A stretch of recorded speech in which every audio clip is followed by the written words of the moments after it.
Not a big deal. And we're live. How are you guys doing? Yeah, doing well, man. Excited to talk today. The Bitcoin Mastermind, #1. What I almost had to miss the show today, but I rescheduled some things and pushed off the weather here. I don't know if the weather's going to answer to me or not, but I had to be here for #1, the debut. The first of hopefully many. Yeah, it's really interesting because we were kind of talking what we can talk about, because there's 4 of us that have a unique perspective, but still work on a similar thing. And as the I think Mime guy already said, the damn got the whole crew. I think it would be really interesting to share the learnings that we have in the Bitcoin space, but also in the content and entrepreneurial space. So I think that's the rough idea, and we'll see where we end up. And so yeah, really cool that we all could make it. I think it's pretty relevant for people right now because, you know, especially in these last couple of weeks and month, it seems like AI and technology is just kind of going exponentially. And it's kind of been my thesis for a long time now that if you look at the world right now, or as it's been for the last decade or two, it's about, 80% of people going to a job every day, like a 9-to-5 job, and about 20%, maybe that's just approximate, but, doing their own thing, either through consulting work or their own business.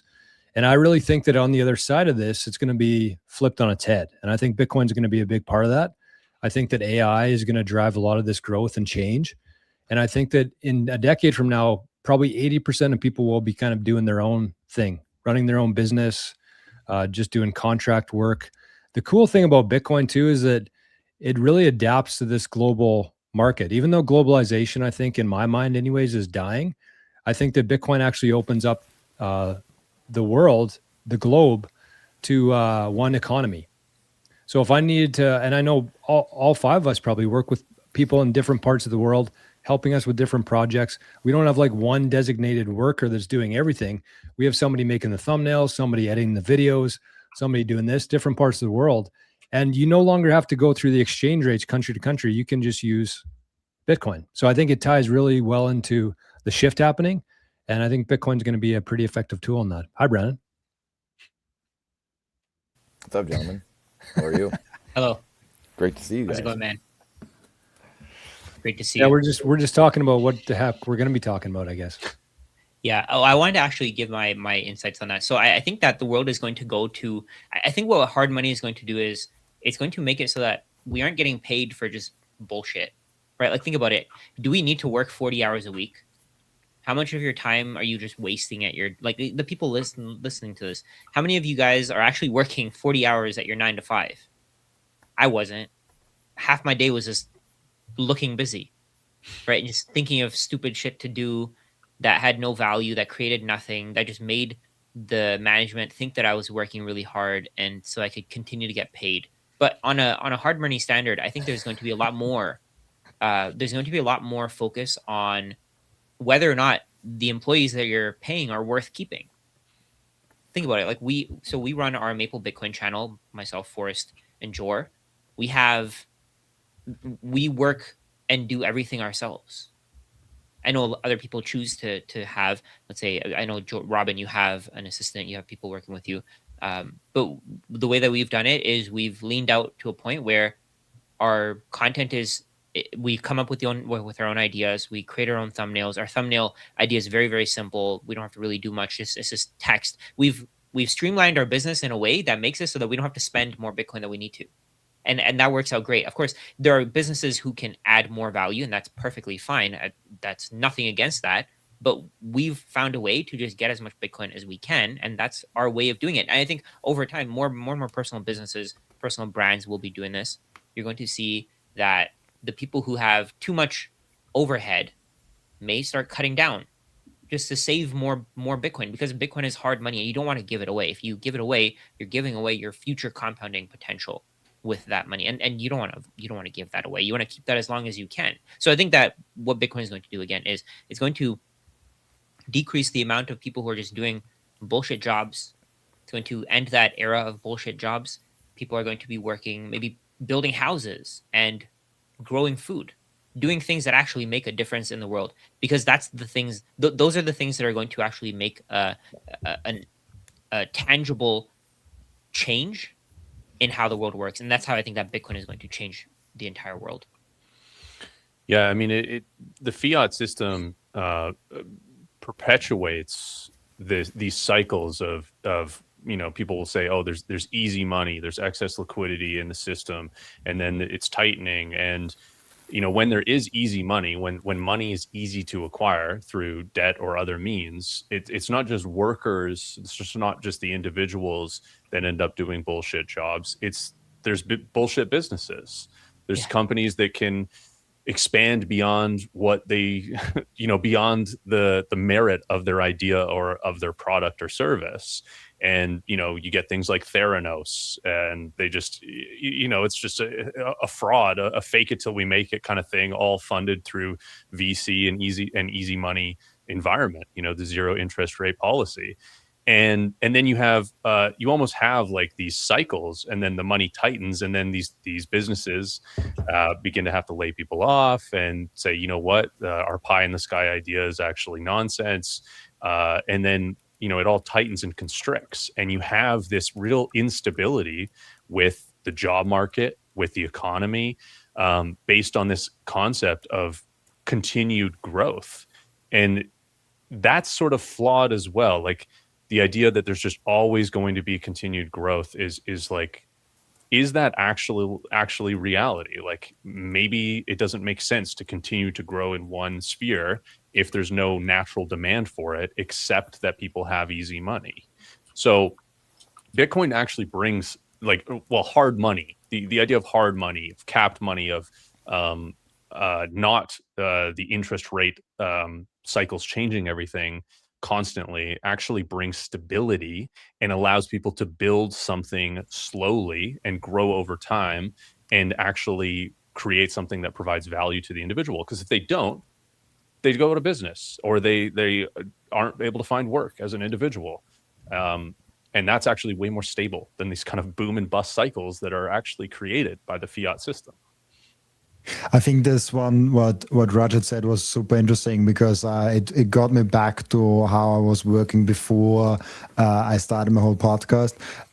Literally, I want to say like 30% of the time, you don't really do anything in your job. You are required to come at the workplace, and you have to work there, and you're getting paid for like 40 hours, 45 hours, 38 hours, depending on where you are and what you do. Some might even go to 50 or 60 hours. But you're not working all the time, and you're doing a lot of meetings that have no meaning whatsoever. Like, I hated those meetings, like the Monday morning meetings where we go in like a self-help group all together, and everyone says like how the weekend was and what they're doing this week, and I'm like, I don't care. Like, I don't care whatsoever what you're doing this week, if it doesn't affect my work. And so there's a lot of inefficiencies, I think, when the money is propped up. And what happens now with my business, I'm only doing exactly what makes sense and what brings my company, my family, myself value, and everything else is just like noise. And it's still even in a one person business, you find weird things that you can get rid of and make more efficient.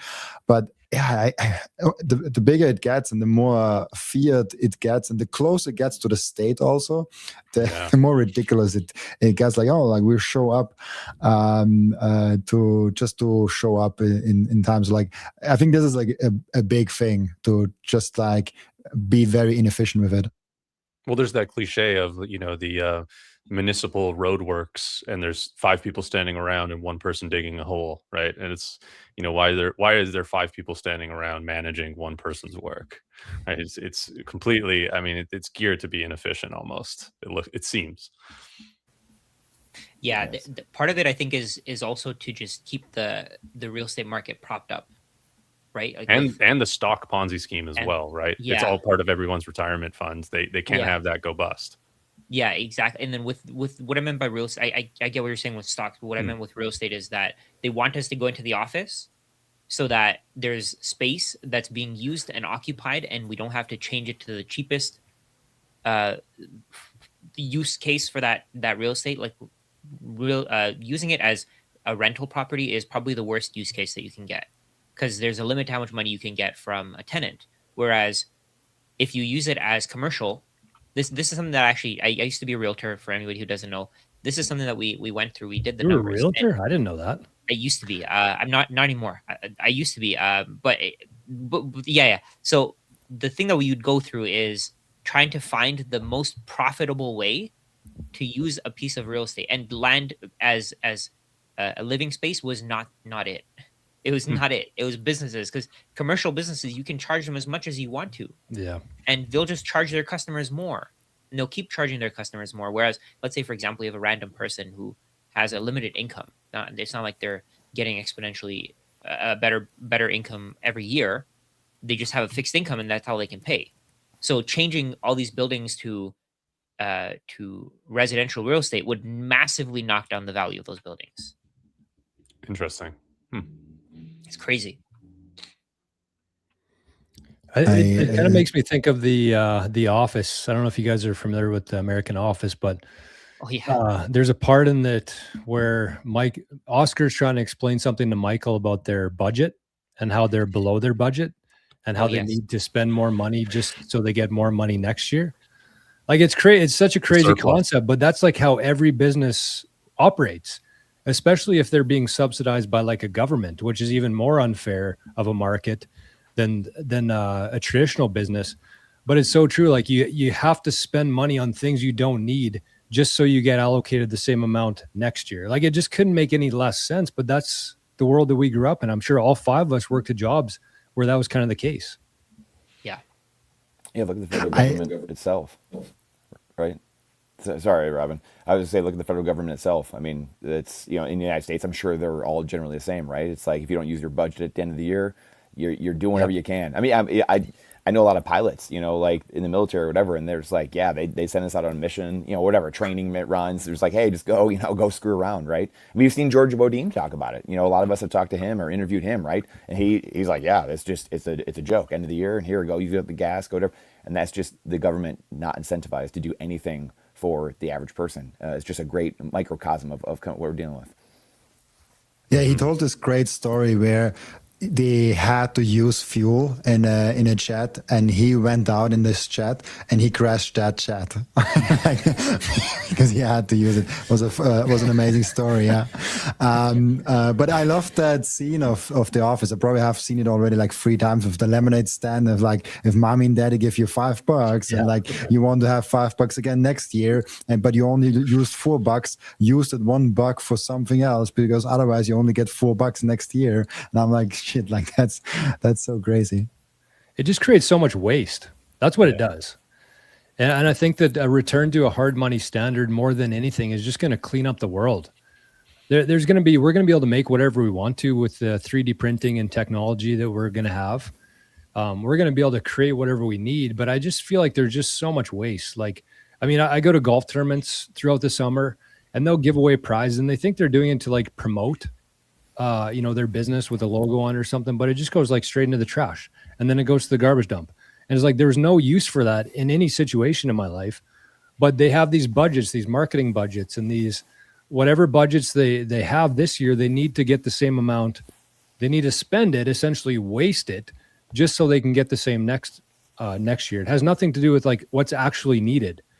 What would be more beneficial? Something that's going to last 5 years, or a trinket that I'm going to throw in the garbage? Even if you have to spend a little more this year and less next year, that just seems like a better business decision.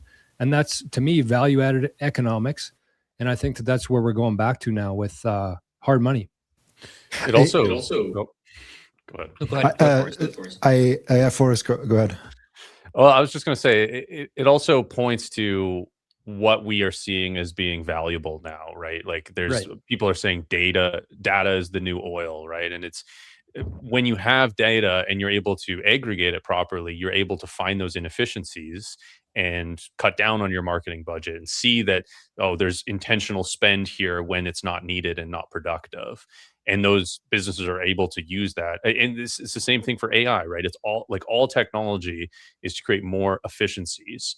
And, we've been talking about governments, and maybe you could speculate that there's an intentional inefficiency in there, but it goes to show that some of the most valuable companies in the world are all data related, AI related, and that's all about creating additional efficiencies. And I think, as we've all alluded to it, we've all talked about it, but as we get more onto a hard standard monetary network like with Bitcoin, if you are not as efficient as you can be, somebody else will just eat your lunch. There's no ability to be inefficient because there's no easy access to money. There's a real cost to the money, and you have to go and convince somebody to give that money to you. There's no other way to acquire it. It doesn't just get printed out of thin air. I have a question for you guys. How much of the inefficiencies in corporations is because of the money printer, and how much of it is because they are just very big corporation where it's very hard to keep every single employee as efficient as like in a free man startup? It's a great question. It's hard to answer, but I think that's what I was talking about there is with more data and there's Palantir is basically like a government agency, but their entire business and same with actually Strategies, BI business and Snowflake, they take their business is to take data and figure out where the efficiencies can be made and where they aren't. So I think it's almost like I'm sure maybe you guys have had this before, but I've had managers when I worked as an employee, and it was actually inefficient, them trying to micromanage and create more efficiency out of my work. And it creates more inefficiency by doing that. So I think there's a balance to be made there. But without a doubt, there's going to be things that fall through the cracks, even with the efficiency technology of data aggregation. I was going to mention, I think a lot of the companies that exist today probably wouldn't exist at all, right? Let's say, for example, with fake money, you have companies like McDonald's. Oh, actually, I don't know if you guys know about this, but the biggest used to work in McDonald's. Sorry? You used to work at McDonald's. Oh yeah, I actually used to. That's the funny No part. way. I actually used to. That's so funny. I used to work at McDonald's. I used to work at Walmart. I used to work at a bunch of different banks. But one thing that I've noticed is that there was a statistic that said in the U.S. the biggest beneficiaries of SNAP, like the food stamps, are at one point number 1 and 3 were McDonald's and Walmart.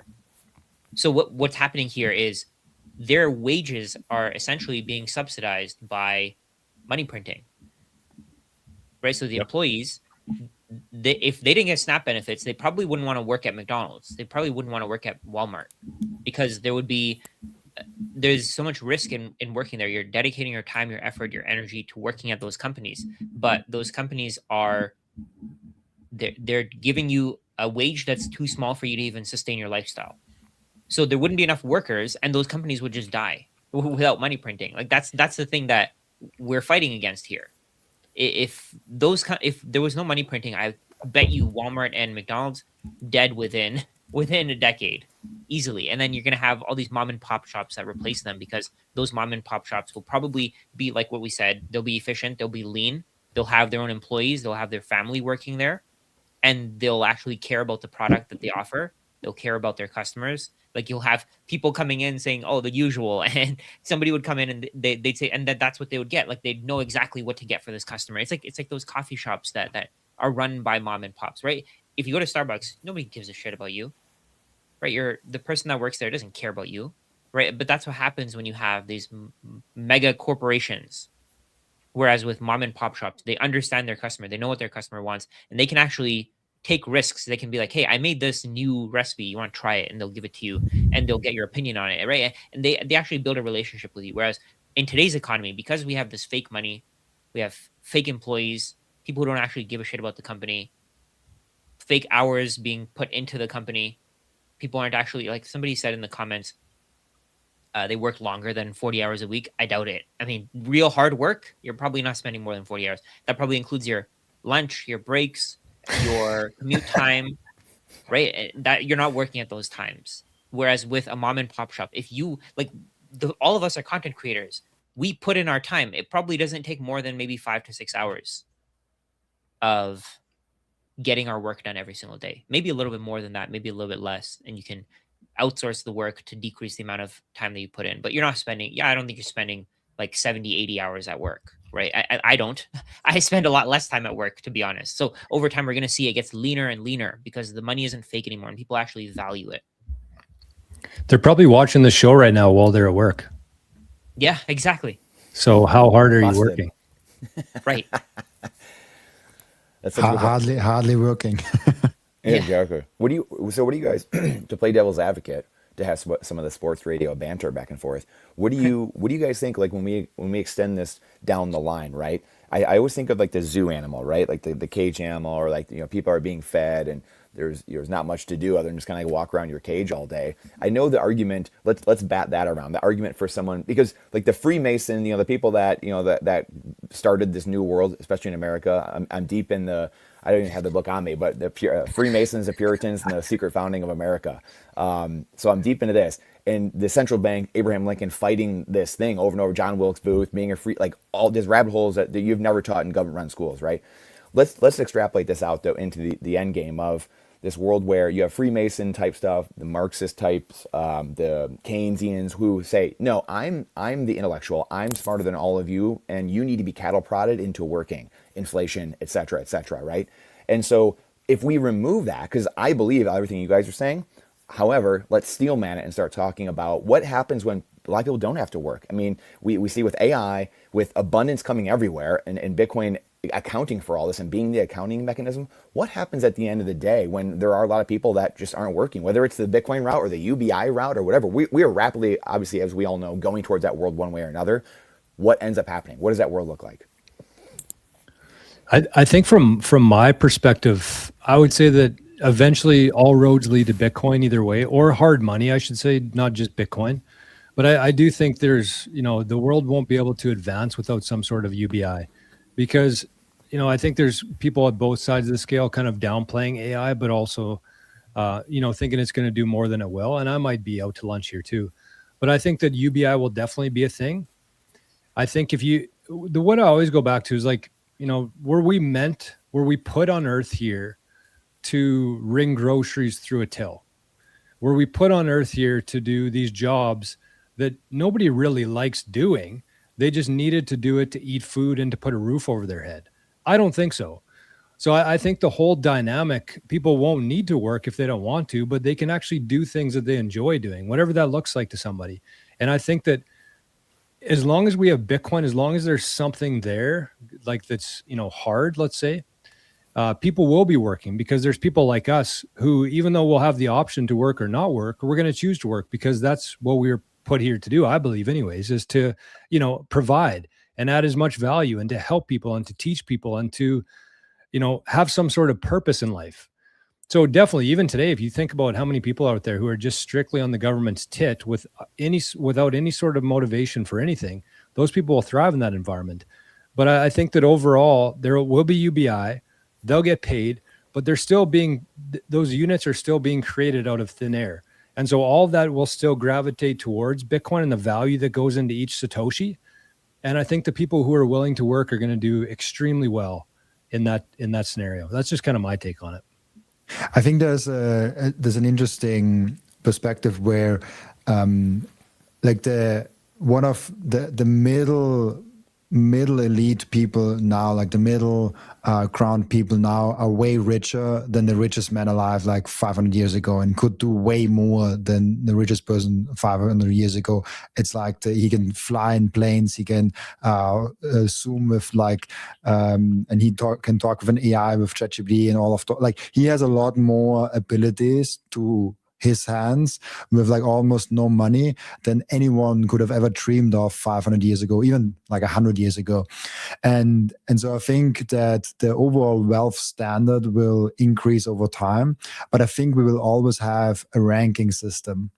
And the ranking system will somehow be related to wealth and status. And so why do we buy watches or like whatever? Like we want to pursue the value, or like why do you buy the newest like 17 Pro with like this orange thing in the background? Like you want to show, like if you get it, like people see it. That's a real reason why people buy it, because it's not that much better than the 14 Pro that is like 1/4 of the price. And so I think that's kind of where I'm at, where I don't know if we get UBI or not. I don't really have an opinion on that. I just know that people will always find something to do.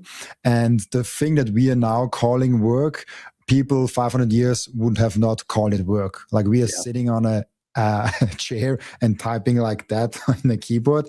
People 500 years ago would have been like, that's work, like that's nothing, like that's not real work, like that's like you don't do anything. I mean, what are we doing? Like what I can only speak for me. Like the whole day, what I do is standing here on my desk and talking in a camera. Like that's like 95% of my work. Either I talk with a business partner, a freelancer that helps me out, or I'm in front of the camera doing the podcast or this live stream.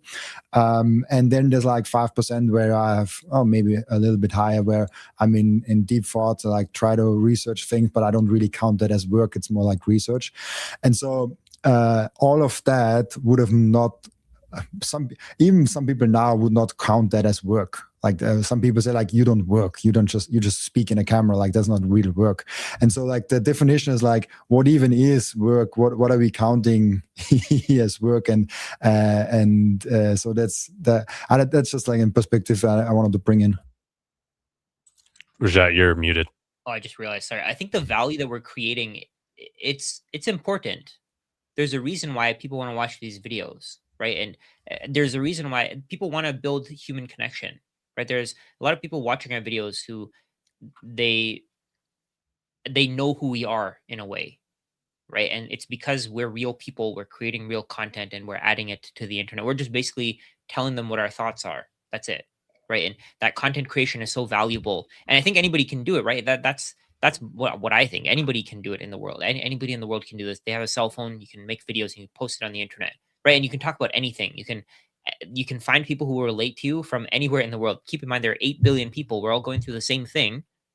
You can point out patterns. For example, Jor, I know you really like that book, Napoleon Hill. What's it called?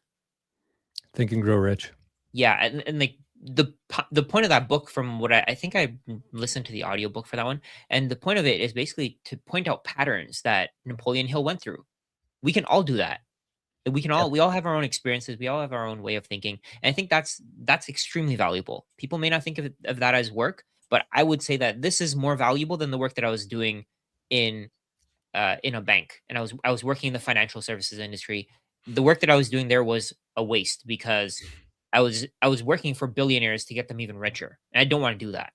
I'd rather have an impact on 5,000 people who have as much wealth as that billionaire combined, over helping that billionaire get richer. And I think the impact that we're making here is much bigger than the impact that you'd make from, let's say, 9 to 5, or obviously creating food is what we've done is we've scaled our skills up, right? We can go start a farm and we can create like one apple at a time, for example, one orange at a time, or whatever it is, apples, oranges. We can grow cows and animals, but we've scaled our skills up to a point where we can serve multiple people at the same time. And I think this is very valuable too, because we're helping people to save money. People may not think of this as work, but it is at the end of the day. This is really interesting. Sorry to jump in here, but I think it's very important that we define what work really is, because hard work can mean a lot. And you can say like, I work really hard, but you don't gain anything. So for example, if you're a factory worker somewhere in China and you work 18 hours a day, you could say you work really hard. But then Elon Musk does 1 hour of work and he makes more money than half China does in like 1 year. And so it's like work like who works harder, like the 1 hour of Elon Musk or the half of China for a whole year? In one definition it's half of China, in the other definition it's Elon Musk, because he has the outcome also. So how do we measure work? Do we measure work just by input? Because then you can, like that's a silly metric to measure, like just like pure hours. So you have to measure how hard someone is working, not only by the input, but also by what actually comes out of it. Like what is actually the leverage that you have to work. Leverage is key there. I think it should be just impact, right? Just impact. How many people you help, how many people's lives you change. How demand you are, how much demand there is for what you're doing. Right. Yeah. And, Robin, you mentioned leverage there, which is key. And Rajat, you also talked about how the work you do is, and impactful is a really good way to put it. The work you do now is more impactful and more valuable than the work you did when you worked at the bank, right? Even though, money is one way to value it, or like how much money you're creating, the wealth and this kind of stuff, as Robin alluded to as well. But, by presenting your ideas online and reaching thousands of people instead of working individually with one person, you are leveraging the technology. We're leveraging technology right now by being able to stream this to whoever we're streaming it to, post it online, platforms, engage with all of our audience. The leverage helps create more value because it's being able to be interpreted and seen by more people. I think that's definitely part of it. I did want to quickly, while I got the mic here, I just wanted to go back to the UBI topic as well. I just wanted to share my thoughts on it. I'm not convinced that UBI is something that's going to exist long term in the future, because it's still fiat centered. Yeah. There's still this idea of, like, again, and Wild Thing commented in the comments here, who or what funds UBI? I think that's really the question there, because if it's sort of some, like, there's this concept of like, you'll get Fed tokens and you can redeem those for like, it's like 1984, like Victory Gin is like the thing that the guy drinks, and it's because it's like you get a certain allotment per month, and it's like the government funded thing. Subsidized. Yeah, exactly. And so that's essentially what I see happening is, if we go down the route of some UBI type thing, there's going to be a massive class divide between people who have wealth and people who are dependent on the UBI, because you're not going to be able to get ribeye steak with the UBI, but you can go to the farmer or the store or whatever, spend Bitcoin or hard money and get the ribeye steak. But you're just not, it's literally going to be programmed into the UBI currency that you can only redeem it for certain things, which is similar to kind of, it kind of looks similar to what we have with welfare and SNAP and these kind of things already, to some degree, which is kind of where I see more of that happening. But I don't think, I'm not sure these things can end up coexisting at a certain point, because it's always, UBI is based on theft to some degree, right? And again, he said, we tried that with ZERP here. Was it ZERP? No, that's zero interest. Tried it with CERB, which is like the COVID benefit or whatever, and it did lead to massive price inflation. So that was just a delayed theft to the individual from the debasement of currency, which is what inflation is. So how do you have UBI? How do you have voluntary UBI that isn't stealing from people? I'm not sure that exists. There is something also to that aspect. I just the comment just brought it up, which is, I think, something we should also like bring into this conversation, because you're using a fiat token that has all the negative aspects of a fiat token, not just the monetary one. Obviously, the monetary aspect of the fiat token is very horrible, but there's like more to that with like privacy, surveillance, and all of that. Like, it's a good aspect where maybe the monetary, even if there's a UBI that everyone gets paid, maybe you don't even want to accept it because the monetary value is so small, versus the disadvantage of accepting it and spending it and giving your data away is actually bigger than what you're gaining monetarily. Yeah. What do you think, Brandon? What's your thoughts on UBI? Yeah, I mean, you guys all make great points. It's all predicated on belief, you know, at the end of the day, right? Like this is all predicated on someone's going to take the dollar or some fiat currency, UBI or whatever it is, right? And everyone famously says that it's the aircraft carrier backs it up, the barrel of a gun backs it up. And it has to. It does, in the sense that it has to, because it's the only way to get all these humans to just, you know, blindly just be like, okay, well, our IRS or whatever tax agency in your country is just, you know, beating down your door. But at the end of the day, hyperinflation is just a loss of confidence in the dollar. And so I think this game could play for a long, long time. It's played way longer, even the last 15, 17 years. It's played way longer than I ever imagined it could go on. So I've kind of been black-pilled in the sense of like, yeah, this could go on for another 5, 10, 15, 30, 50 years. Who knows? Because as long as humans believe the opposite of what we all believe, it can keep going. Yeah. And if this number of us shrinks, of people who believe like this, that it's a belief structure and people believe, they have faith in the dollar still, they have faith in fiat currencies, then it can keep going. And it's just like, you guys have nailed it. I mean, like, right? Like bonds is root word of bondage. You know, if you keep giving the government currency, and that's why they set up all these programs, right? They set up all these structures like the, you know, automatic, you know, we're going to match your thing here in America with 401ks and all these things. They're all just structures designed to keep perpetuating that system without people thinking about it. And then you're on the fiat hamster wheel because of inflation in the first place. So you can't even get off to think about it for 2 seconds, what's actually happening, or looking at your paycheck, path of least resistance. So until something, Max Payne's our way out of it, some black swan, some big events, and people are ready. You know, like, I mean, there's so many Bitcoin content creators.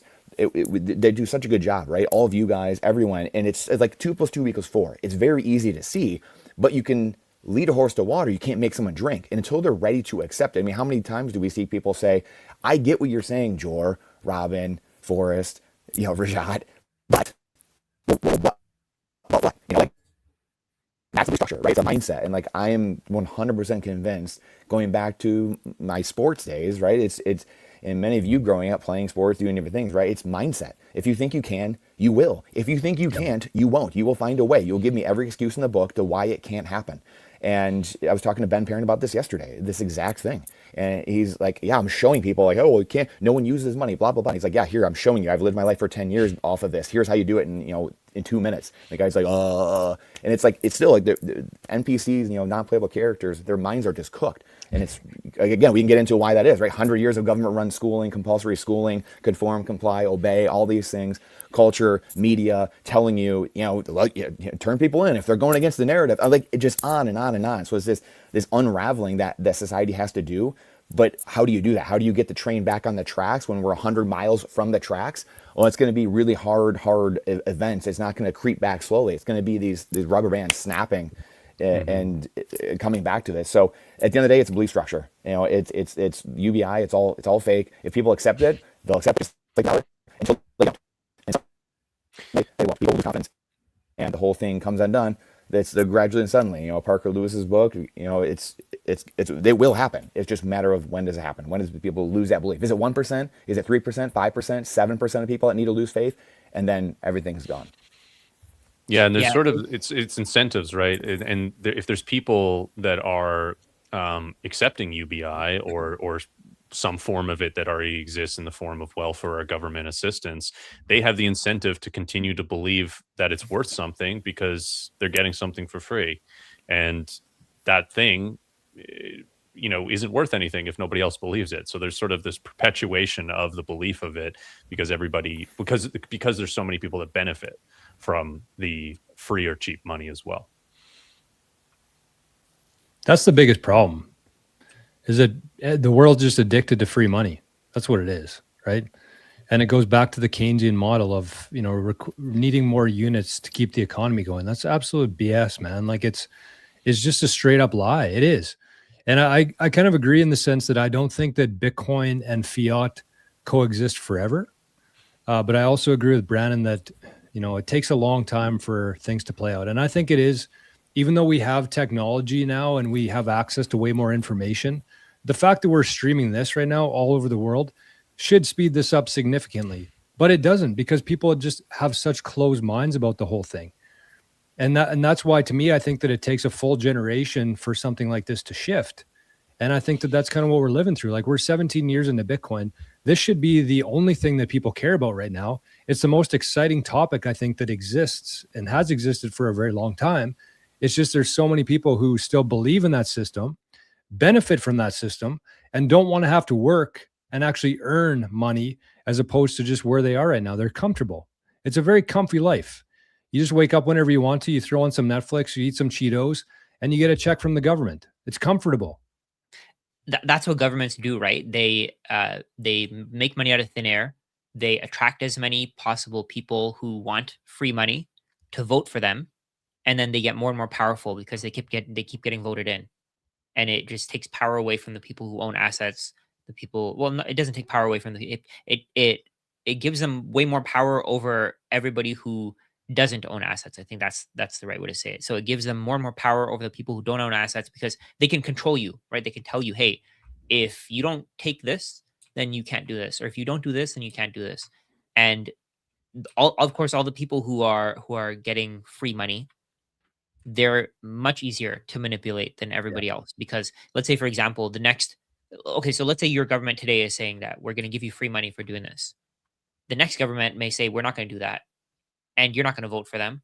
Why would you? Because you want your free money, and it just makes that system even more powerful. And then that government gets voted in again, and they need more votes for the future because they want to keep printing money, and they give out more free shit, right? And people think that's helping them, but it's actually hurting them. It's hurting them because they're not building skills. Like I was at a shop a few weeks ago, and the guy was saying, $2,200 a month for free, man, I'd do that all day, every day if I didn't have to work. Like he was talking about CERB, right?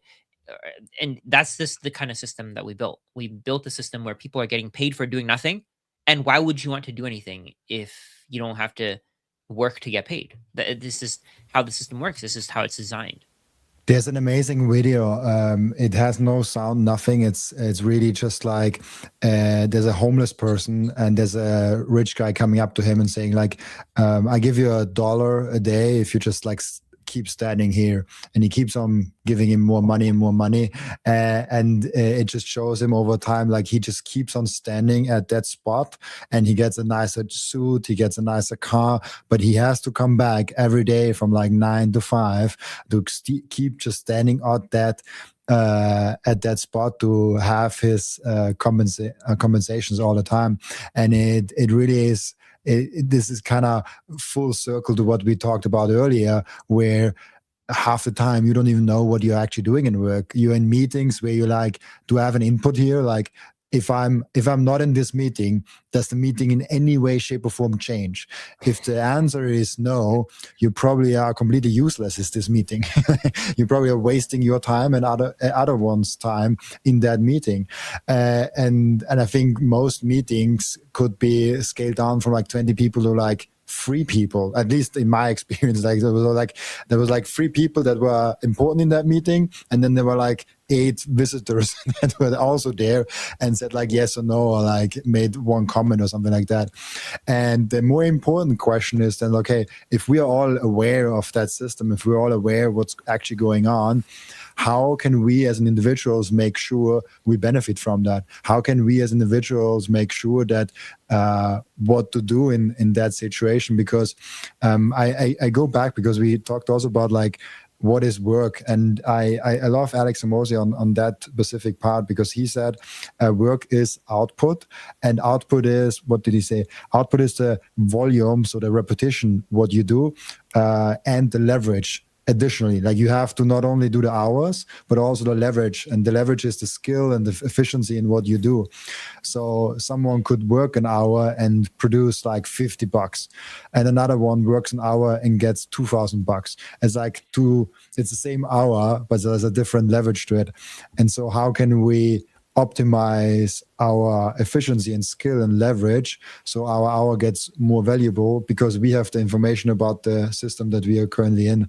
So there was a lot of thoughts, but I think this is really interesting. And then maybe actually, as Rajat said before we started recording, I think this could actually be also a place, the 5 of us, a place where we also talk about what are the things we can do to benefit from the thing that we already see? Because I think most people that listen here are already kind of convinced that Bitcoin is a good thing. Like I'm not sure if there's anyone in the chat that says like, oh, Bitcoin is stupid, I don't want anything. Like maybe a few of them, but like most of the guys here on the panel, but also in the audience, probably are quite already sold on Bitcoin. It's like, how can you benefit the best way possible if you already know we are going in this Bitcoin hard money, sound money world? Yeah, I think that, you know, as we're kind of talking through this stuff, it seems to me like we're talking about the belief system here. We're talking about the power of, you know, speaking things into existence almost. And I think that for a lot of Bitcoiners out there here in the chat, watching this later, you probably felt some frustration in the sense of like, it's so obvious what's happening over there. We want to talk about what we're building here. And I think for a lot of people, it's frustrating because nobody's willing to listen to them. And I think that, you know, once we cross this threshold, it might not be a percentage wise of people. I actually think it's going to be a percentage wise in terms of wealth. And so I think that what Bitcoiners out there right now should be focused on, like, you know, we have a lot of Bitcoin podcasts. I think we need 100 times more Bitcoin podcasts because there's people out there who want to learn this stuff. There's people out there with an open mind who are tuned in right now to this stuff on this frequency. And I think Rajat alluded to it a little bit earlier, but people learn from different people. People resonate with different people. And I think that anybody out there who wants to do that should absolutely do it. Just focus your attention though on the open minds out there, on the people that do want to learn. Because as this thing plays out, you know, we have the biggest institutions in the world, countries, biggest pools of capital are coming into Bitcoin. I don't think anything's going to stop that. So our bags, the people who are here now, you know, this might sound kind of cocky to say, but our bags are going to be pumped whether we like it or not.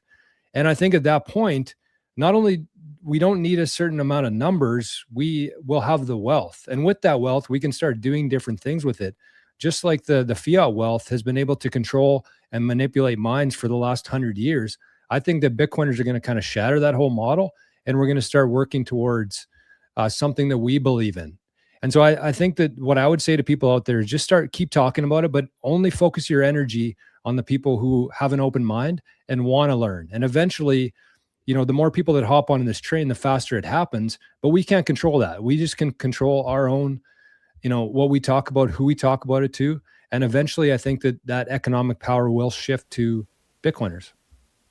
Yeah, everybody here, like every single person here can start their own podcast. And I guarantee you that once you get, or not even podcast, just a video channel, right? You just make videos about talking about anything. You don't even have to talk about Bitcoin, right? You can talk about anything. You talk about money. You talk about the different things that you enjoy personally talking about. I mean, talking about Bitcoin would obviously be very valuable because you'd be able to help a lot of people. You'd probably make a lot of money from it as well. But sometimes people just don't care to make money from social media. I mean, you can even create your own brand, let's say talking about Friends or talking about Breaking Bad, right? Talking about anything really. Like you spend your time watching TV, so make a channel talking about TV.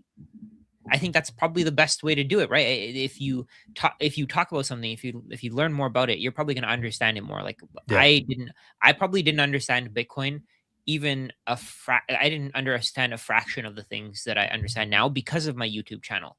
It was almost like my journey of learning. And that's what you're doing. You're thinking through things on YouTube. You're growing in public and you're showing people that this is what I'm doing. This is what I'm thinking about. And other people they'll work with you, right? And what I've been learning more about is how to use social media to just make a business. And what you're doing with social media is, so let's talk about a regular, typical business. You create a product and you sell it. You try to find an audience after you create the product, after you put in all the research and development.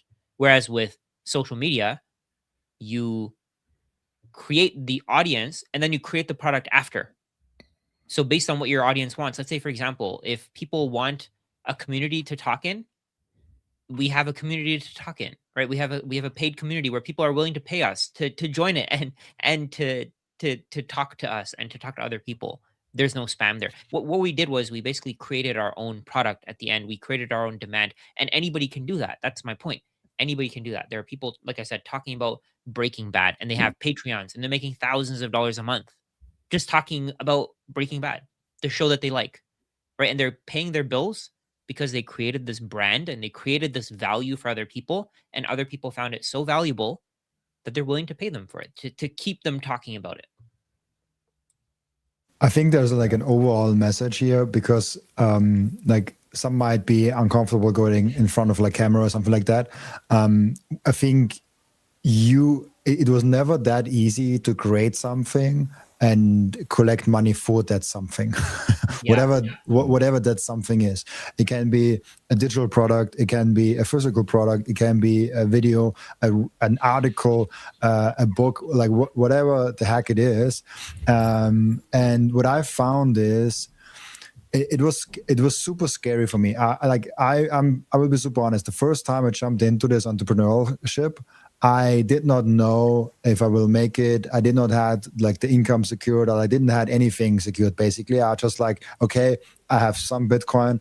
I might just live on that a few months. That was my only security that I basically had, and I was just jumping in there. What was interesting, I had to get used to for about 2 months, 3 months, that I can now do whatever I want to do. That was really hard for me to get used to. No more meetings, no more Wednesday morning meetings, Monday morning meetings, all that shit. And then all of a sudden, you have 16 hours a day where you can create whatever you want to create, and then all of a sudden, like it pops in your head, like, oh, I could do this, I could do this, I could do this. And you come to the place, and now 2 years after that, just like 2 years in, I have too many ideas that I could possibly do, that I have to say no to ideas that are really good, because I'm limiting my time. And so it's no longer about money, it's no longer about whatever else. It's just like, what is the thing that I really want to do? And I think most people would be surprised if they just stop spending all their time and energy in that weird kind of social construct called business career. They might find themselves like unlocking a new level of thinking, new level of creativity, and they can really create something like really nice. And Bitcoin, the only Bitcoin attachment to that is Bitcoin allows you to do that if you have some savings in that, and allows you to have security. Yeah. Yeah.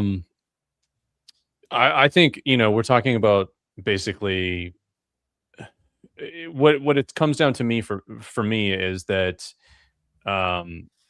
value for value is the concept, if I had to distill it all the way down. And then and that's sort of like the motto around like Nostr and stuff, which is you create content, people can zap you for your content. And we've talked a lot about YouTube here, but YouTube should be based off of basically it's a combination of video and your interest. As Rajat said, if your interest is watching the show Breaking Bad, if you're able to share your interest in a video format, you're able to have video online, which ends up being like a billboard, which you can have advertisements and different money-making strategies on there. We talk a lot about YouTube, or we're talking about YouTube, we're talking about the internet, right? And so like Substack is writing and your interest, or at least that's like the best way to kind of do it. And then eventually you might end up tailoring your content more to the audience, which is what a lot of people end up doing. But I think it starts with your interest at least, and developing from there. And back to one thing that George said, we need hundreds and thousands of more Bitcoin podcasts, which I 100% agree with. 100% agree with. But we also just need more Bitcoiners creating value. It doesn't have to be Bitcoin podcasts, because you as a Bitcoiner are going to bring that through to whatever you do. If you make wooden figurines, if you're a whittler, you end up selling those, and you're like, hey, why don't I sell these for Bitcoin? And then that's on your website or in your storefront or whatever. And now you furthered the mission of Bitcoin. It ends up having conversations with people that come into your business, whatever it ends up being. If you can provide more value to the world, and of course you can use the leverage that technology provides you, whether that's AI or the internet or whatever, but if you provide more value to the world and you're a Bitcoiner, the Bitcoin is going to work its way into the consciousness of more individuals, which ends up helping more people and providing them an escape from the fiat system that is robbing them. And as we all know, Bitcoin is this rabbit hole that ends up changing a lot about how you think about life. It gives you a long-term time preference. It leads into, diet, lifestyle, all sorts of different crazy avenues and learning experience because of your interest in Bitcoin. I love that, 100%. and it really enables. I think a lot in general. If you are, and I think that's the main thing that Bitcoin probably enables for an individual, because we always say like Bitcoin fixes everything. I disagree with that on many levels, but one thing that it does fix, if you're safe in it, it gives you hope that you actually can spend some time more on yourself and less time with someone else that might not deserve your time even, or you just don't want to spend time with those people. It's mind-boggling. Do you guys know about those studies that ask people how, on a scale of 1 to 10, how you like your job? And like most people really hate their job, not only not like it, but like actually hate their job, and they have like a bad feeling on Sunday evening because they know tomorrow they have to go to this place that they really hate. I'm like, it's not jail. Like, you should not feel like that. If you're in jail, like if you're a murderer and you go to jail, and like that's the feeling you should get. But you should not get that feeling just because you're providing value to society. That's not a natural thing to do. 100% agree. Yeah, so true. Yeah, I really- You have to. I was gonna say that's something that. Oh, when I do my meetings, I do one-on-one meetings with a lot of people, and every single person is like, I want to retire early. When I ask them, what's your goal? Everybody says, I want to retire. I don't want to work anymore. I hate my job. I want to retire. Like if they're 35, they want to retire by 45. If they're 45, they want to retire by 55. If they're 55, they want to retire by 60. Nobody wants to work. That's the main thing that I've seen. Or work what they're doing. Right. Yeah. Yeah, and this is the That's actually a good critical point. thing. Yeah, this is the critical thing. Like, I think people want to work. I think like most people actually want to contribute to society, actually want to contribute to Right. something greater. I think people are not made to lay on the couch and like not do anything. I think people are made to actually do something productive in life. It's just that their definition, or like their work, is not really work. It's just like BS. Yeah. All right, guys. I actually got to head out. I have a meeting. You guys can continue. Thanks for having me. That was really great. I enjoyed it. See you, Rajat. You, Rajat. See you, Jeff. Bye, guys.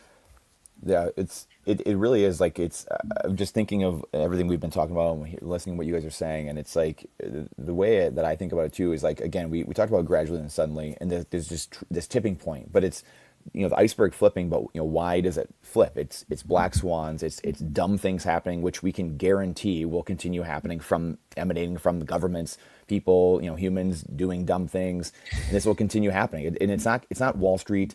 It's not going to be like, some president came in. Look, we've had countries do it. We've had Donald Trump here in America say, I love Bitcoin. Did that change things? Did all of a sudden a bunch of people go out and adopt Bitcoin? The guy's got 80 million people that voted for him, yet I don't see any adoption. It's not like people ran out and bought all kinds of Bitcoin because a government employee said that, or the head of a government.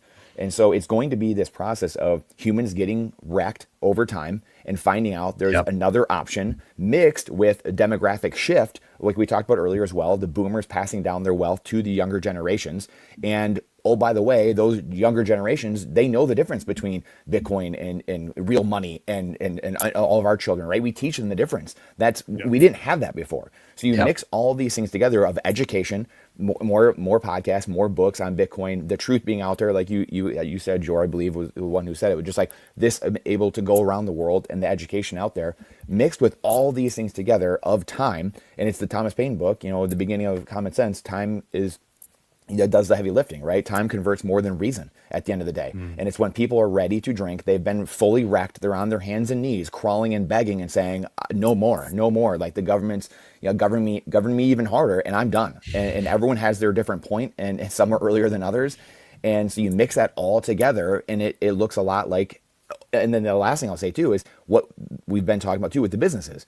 So now, not only do you have the younger generation, people getting wrecked, black swans, more inflation, more printing, but then you've got Bitcoiners all during this time, the next 10 or 20 years, getting very wealthy.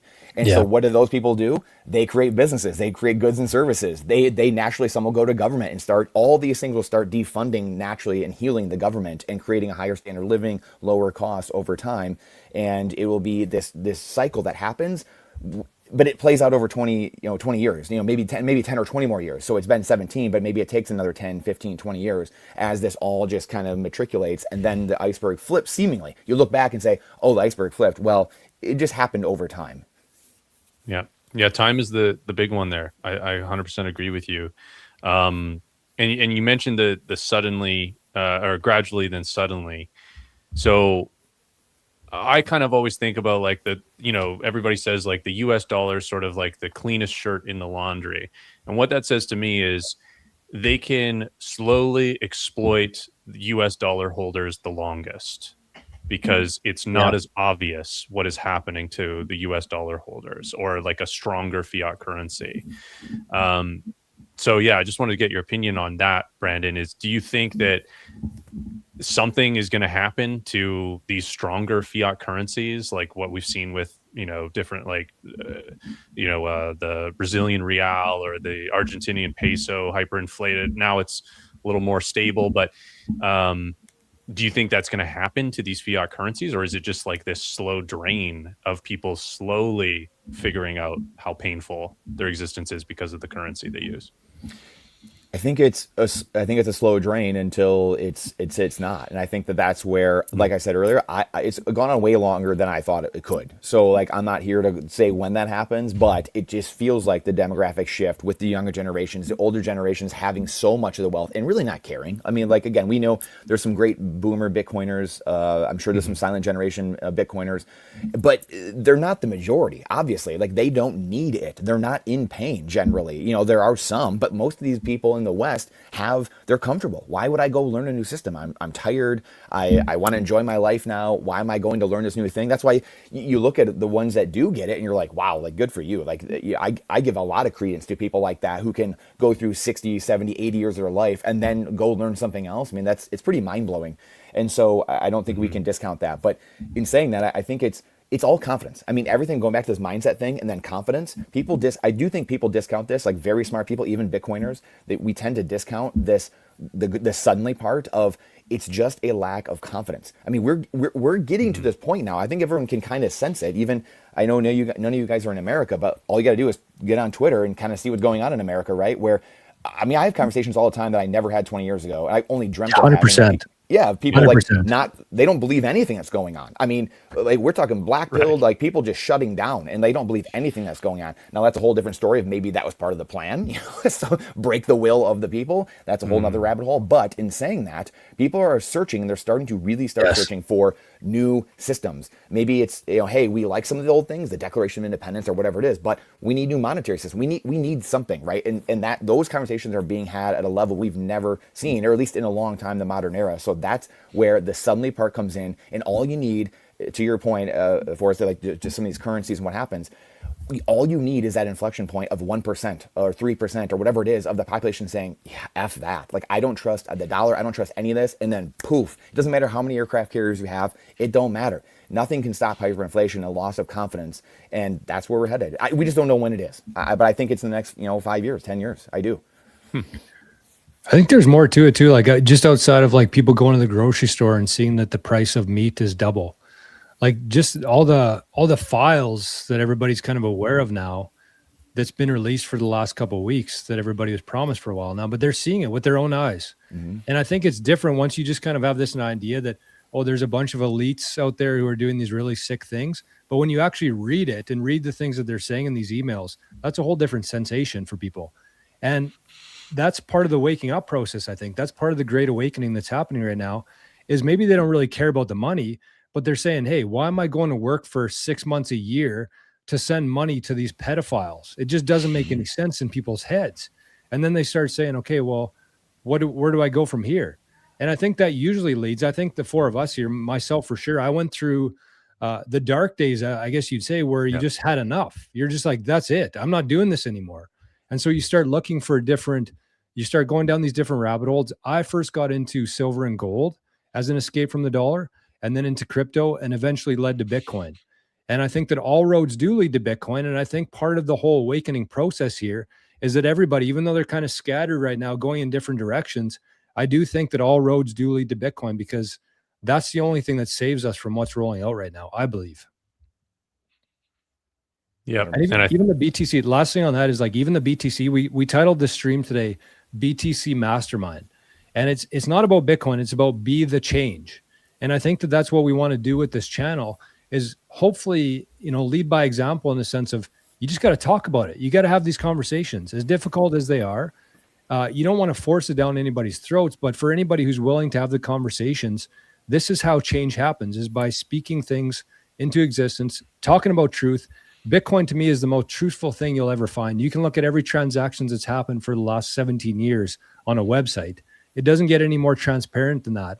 And I think that in a world that's full of chaos and uncertainty, and just people asking questions and being lied to, come into this realization that they've been lied to about everything for their whole life. And they're presented with this ledger that tells the truth of every transaction that's ever happened there. And people like this, who are having real conversations instead of, somebody paying us what to say or being influenced by this other part. It's truth. That's what the world is starving for right now, is truth. And if you can do anything to help with that, I think that, you're better for it, and the world's better for it. Yeah, and really quick, just to talk about the inflation and just put a bow on kind of what we were talking about too. Like Parker Lewis just recently, he had said that when 1 in 20 people understand Bitcoin, or maybe the problems that we're with, around the world, then you see that suddenly moment. And then I'd spoken to Brian DeMint and Matteo Pellegrini of Club Orange, and they had a similar sentiment. And it was, and Parker also had said, when stake is $7, and then the next month it's $7.50, and then the next month it's $8, and you start seeing this. And then Brian and unbeknownst to them, they had very similar things. And where he had said, if you see that single-digit inflation per month, like someone seeing that each month, all of a sudden, where you're having that maybe 10% inflation monthly, that's when you start seeing this rapid, increase in people, the awareness, and people coming to search for the things that we're talking about. And so it just goes back to this again. You can't make the horse drink water. We can bring people there. We put it there, and when people are ready, and so when you mentioned this earlier, when society's ready for it, it will be there for them, and that's our job. Our job is to be there when people are ready.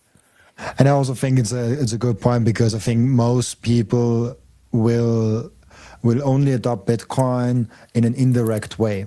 So they will have maybe a product like Stretch, or they might have Bitcoin in a third layer that they don't even know that Bitcoin is actually underneath it. And so for the few people that are aware of that, for the few people that actually pay attention, study deeper, they can benefit from that so much. If you are now in 2026 here, and you can get yourself UTXOs on the main chain of Bitcoin, that's huge in 10 years. We always talk about how many Bitcoin do you need to retire, like 0.1 and all of that. But in the end of the day, with whatever you got, and you get UTXOs on the base chain, you will be freaking awesome in 10, 20 years, because you have something that most people aren't even aware of. And this is a fundamental, I always compare it to having a piece of the TCP/IP protocol where everything else is kind of built on top. It's good or bad that we didn't have the TCP/IP token that was kind of launched in 1990, and you could buy that or not. Otherwise it would be now I guess Bitcoin is kind of that TCP/IP token now to the internet. But yeah, that's how I look at it, and I'm like, yeah, if you can control your own UTXOs on the base layer, and you have enough to do that and not be dust, you will be fine. Yeah, it's a really good point. And I always tell people, first time I bought Bitcoin was back in 2017, and I guess I had fiat exposure to Bitcoin in a Coinbase account, because I didn't even know that self-custody was a thing. And that, and I ended up trading it, selling it, starting my own business instead of continuing to learn about what it was, and then, you know, came back into it years later and gone down the entire rabbit hole. But it's this process of learning that you do think you own Bitcoin when you buy it on Coinbase and hold it in an exchange. You don't even know that there's a different way to hold Bitcoin, and that it's a bearer asset. And that concept, like, what does that even mean? What is the knock-on effects of having the ability to have a bearer asset money and participate in a neutral monetary network and not just an internal ledger on a crypto casino, right? It's a complete paradigm shift, and it takes a lot of learning to get there. And I think that's part of the time as well. You know, Brandon, you've mentioned like the generational change, and I do think you're totally spot on there. But there's just the individual change that takes years as well to even get to the point of understanding how to own Bitcoin properly. Yeah. I mean, again, all of us have been in Bitcoin, you know, 5-10 years, and you're still learning stuff every day. You know, like it just doesn't end. And that's, you know, part of the journey of life. And school teaches you that it ends. Once you're out of school, then all of a sudden learning ends. And that's where a lot of society is at, right? And so it's a lot of this auditing. Like society is about to go through a major audit, you know, like, and they're about to have to account for all their sins, you know, spiritual and secular, you know, and so it's wild too. The other the Bitcoin has to be worked for, and I want to say that again, like whether it's your previous time and energy or future time, like currency printer that the elites have, the quintillionaires at the top, the people. I think you have some hiccup, Brandon. Nope. Damn it! I was hoping that was just me. Yeah, we're only getting about half of what you say. Yeah, like the internet's cutting out. But I think you said, if I'm not wrong, go ahead. Yeah, if I'm not wrong, I think you said that you have to work for Bitcoin. I think this is a really good point, because like no matter, like, of course, like you can also buy it with fiat, and the fiat might not be like you might have gotten the fiat because of a handout or something like that, but like that's not Bitcoin's fault. And this is a true change in this system. If I got the parts right, what you said, Brandon, like you have to work for Bitcoin. There's no cheating. Even if you have 1,000 Bitcoin, the next 1 Bitcoin costs for you the same thing that it costs for everyone. And this is I think a very, very important part is this proof of work, because people always ask like, okay, but Bitcoin is still like the same way distributed as the fiat system, and like what does it really change? This is what changes. The proof of work aspect. You have to work for Bitcoin. There's no cheating. There's no staking. Just because you have 1,000 Bitcoin doesn't mean the next Bitcoin is easier for you to get the same way as you have. Like if you have 0.1 Bitcoin, the next Bitcoin is the same energy that you need to put in as if you have already 1,000 Bitcoin. I mean, there's a difference. If you have 1,000 Bitcoin, you might have a company where it makes it easy to buy, but all of that. So I think this is a very important point, that it's a proof of work system and you need to put in energy. Which is how it should be. Yep. That's nature, right? That's why I like value-added economics, like Austrian economics, so much, is because that's what nature is. You plant a tree, you have a seed, a tree seed is at $2 because you haven't put any time. There's no work into that. There's no sunlight. There's no rain. It's $2. And then you get a bigger plant and it might cost $20 because there's some work that's gone into that, some energy that's gone into that. And then you get a full tree and you can chop that up into firewood for thousands of dollars. That's nature. That's value-added economics. And I think that's how life should be. And I think we're finally going back to that. We haven't had that for 100 years. Everybody talks about 1971 as a big date, but it was really the 1930s, I think, when we really went off the gold standard unofficially. 40 years later, we went off officially, but it's been an artificial world for 100 years. And I'm really excited myself to be part of, in any small way that I am, helping build that new hard money standard that we're going into. And I just think it literally flips every single aspect of society on its head when you actually have a currency that's backed by something that requires energy. That's what it is. That's what it comes down to. And thankfully, we do have Bitcoin. And so all these other fiat games and UBIs and everything can kind of happen. But as long as you're holding Bitcoin and UTXO, especially in cold storage, all that value is going to eventually flow into that over time. And it's not something that can be rushed. It's something that will take time, but it's something that you can be a part of. We're all part of this Bitcoin network here. And I think that's why we wanted to start the show, is to, help other people who are going through this right now. And the other thing too, that you guys said that I really liked was, if you look at your Bitcoin stack today, that's pretty much an accumulation of all the work and value that you've added to the world up until this point. That's what it captures. It captures the amount of value that you've added so far in your life. And I think people really just have a misconception of that. They might drive down a neighborhood and see a bunch of big houses or shitty houses, and they think that's a direct reflection of the person in there. But it's the people living in those houses, that's a direct relationship to how much value they've added to the world. They're choosing to store some of that value in their house. If you're in Bitcoin, that's a direct representation of how much value you've added so far. And like you said there, Robin, in the future, when you're adding more value, doing more work, there's no shortcuts here. You can't earn yield on it. There's no matter how much Bitcoin you have, you're not going to get more interest income coming in because of it. That next Bitcoin that you get is market value. It's a free market. And I think the world needs that more than ever right now. I 100% agree. You guys want to keep it going? We can, but I think like around like the 1.5 hour mark, we should keep it, because I feel like we could talk also for 5 hours. So we have to kind of inorganically cut it somehow. Really cool. Like if you guys like it,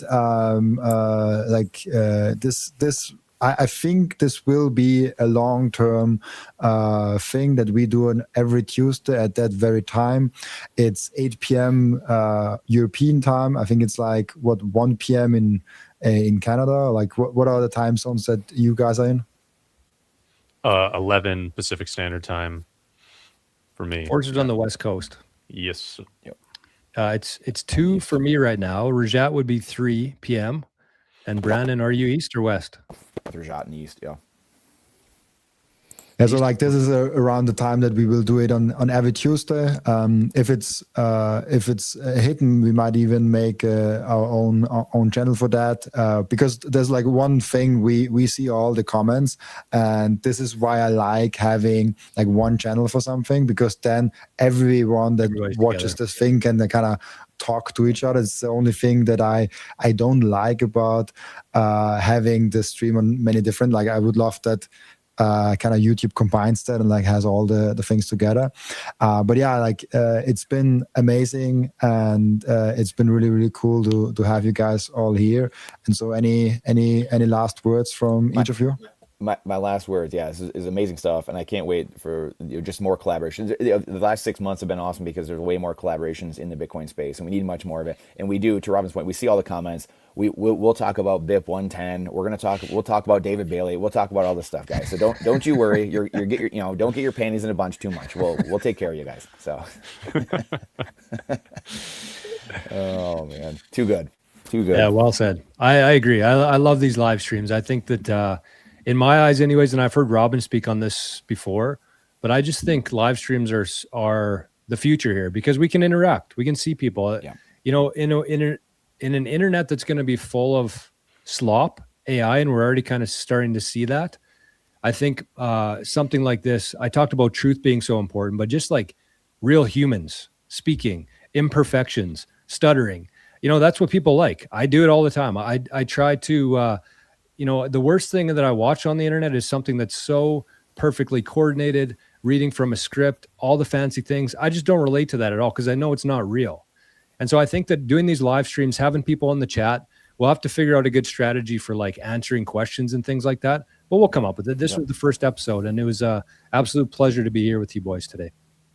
And just one thing which is, I think, really, really cool, because here I've watched a little bit the statistics next to it, and we are since like half an hour around the 250, 300 different people in the live stream. Oh, nice. This is really, really huge. Like having 300 like-minded people that are in this together and learning and teaching of each other. Like I think this is something really cool. And if we can do it like every single Tuesday, same time, will be fun. Sometimes 3 people, sometimes 4 people, sometimes 5 people, as we have time. This will be fun. Forrest, any last words from you two? Just reiterate what you guys said. I think this was a lot of fun. Thanks everybody for tuning in, checking out the first of hopefully many, and check out each one of our channels. We got lots of content. Continue studying Bitcoin, continue learning, stay curious, and save in Bitcoin for the long term. Know what you believe and believe what you know. Yeah. What was that, Brandon? I missed that. Know what you believe. Know what you believe and believe what you know. Love that. I just want to say one more thing too, because the idea here was BTC Mastermind, be the change. But Mastermind is actually a concept from Napoleon Hill. Rajat mentioned it earlier. But it's the idea of bringing minds together. So Robin has different skill sets that he's working on in his world. Forrest as well. Brandon, myself, and people in the chat. And I think that when you bring these minds together, it forms something new. That's something very powerful. And so we want to share tools that we come across, resources that we have conversations that we think will be valuable to other people. And I think that this mastermind is going to grow into something much bigger than the 4 of us. And that's kind of the intention of this. So that's what I got. And also the distribution of, like, we have America, we have Canada, we have Europe.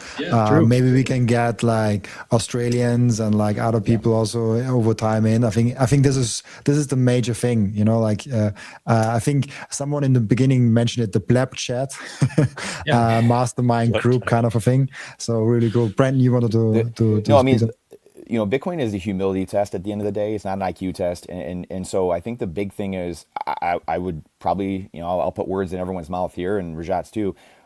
My job is to fire myself from this at some point. Yes. I hope a year, 5 years, 10 years from now, I don't have to do this. I hope that someone 10x, 100x smarter is out there in the fiat world somewhere, which we know they are, and they come in and they do this job much better than I do, much better than Jor does, and Forrest, and Rajat, and Robin. Like Joe Rogan will be doing the Bitcoin podcast at some point, right? And like that's the goal. The goal is to find these other people that are much smarter, much better communicators, or better looking, whatever it is, and they are able to orange pill 10 million people because of who they are, and they're out there. And it's our job to just chug along while it's our time, and then all of a sudden here we are. And that's what you guys just made me think of, that with the chat, the plebs in the chat, everyone masterminding together and being together, a decentralized voluntary system. Voluntary system. No one has to do this, and we're here. We're not getting paid to be here either. We're not getting. This the signal in all the noise, and that should tell you something and where we're headed.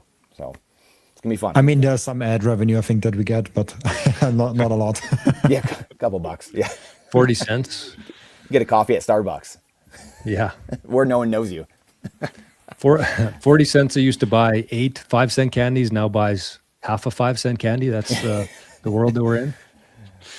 I can't find the comment. Oh shit! There was a really good comment that said, "How many different beard types?" I saw that. That was so funny. It really made me laugh because I saw the picture and like each of us has like a different. Like I think Joe and I have like the most similar ones, but he has better. His beard is growing better than mine, and that's why it looks different. Types, all the different beard types, and Rajat has all the different one. So I think I wanted to end with that comment, but I can't find it anymore. That might be like a good logo for us, like 5 heads with all different facial hairs on them. Yeah, there you go. Just the facial. I would love that, and then BTC, be the change as a logo. Yeah. So thank you guys so much for coming on and being here with us. We will be back. Awesome. Thanks, fellas. Bye-bye. Thanks, everybody. Thanks, guys.